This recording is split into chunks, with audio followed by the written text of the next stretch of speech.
আসসালামু আলাইকুম বন্ধুরা, আজ আপনাদের সাথে এক ইউনিক ভর্তা রেসিপি শেয়ার করব। করলা আর আলু ভর্তা দুইটা একসাথে মিক্সড করে ভর্তা করব। আমরা শুরুতে কিছু জিরি জিরি করে পেঁয়াজ কেটে নিলাম।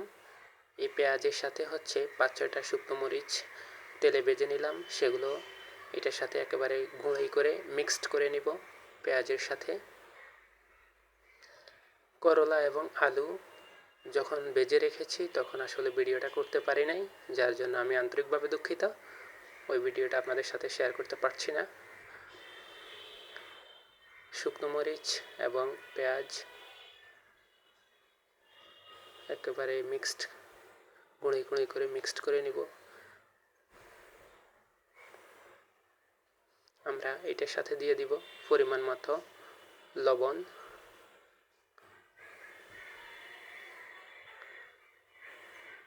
এখন সবকিছু ভালোভাবে মেখে নিচ্ছি। এটার সাথে আমরা দিয়ে দিচ্ছি ভেজে রাখা রসুন। আপনারা চাইলে রসুন না দিলেও হবে।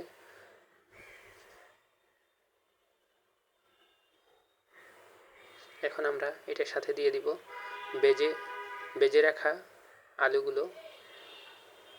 একেবারে জিরি জিরি করে কেটে ভেজে রাখা হয়েছে এই আলুগুলো।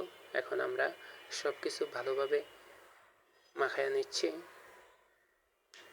এখন আমরা এটার সাথে দিয়ে দিব ভাজি করে রাখা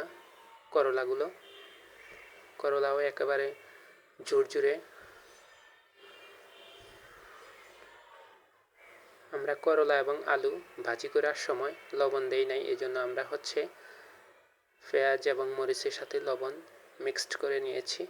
যদি আপনারা আলু এবং করলার সাথে লবণ দিয়ে থাকেন তাহলে পরে ভর্তা করার সময় আর লবণ দেওয়ার প্রয়োজন নেই। এখন আমরা ভালোভাবে সব কিছু মাখায় নিচ্ছি। এখন আমরা দিয়ে দিব পরিমাণ মতো সরিষার তেল। কালারটা দেখে মনে হচ্ছে অসাধারণ একটা কালার, একেবারে লোভনীয় একটা ভর্তা। দেখে যেই কারো খেতে ইচ্ছে করবে।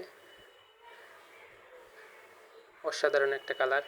আপনারা চাইলে বাসায় এই রেসিপিটা তৈরি করতে পারেন, খুবই সহজ। এখন আমরা গরম সাদা ভাতের সাথে খাবো। আপনারা চাইলে ঘির সাথে মাখায় নিতে পারেন। ভিডিওটা ভালো লাগলে শেয়ার করবেন, লাইক কমেন্ট করবেন। ধন্যবাদ।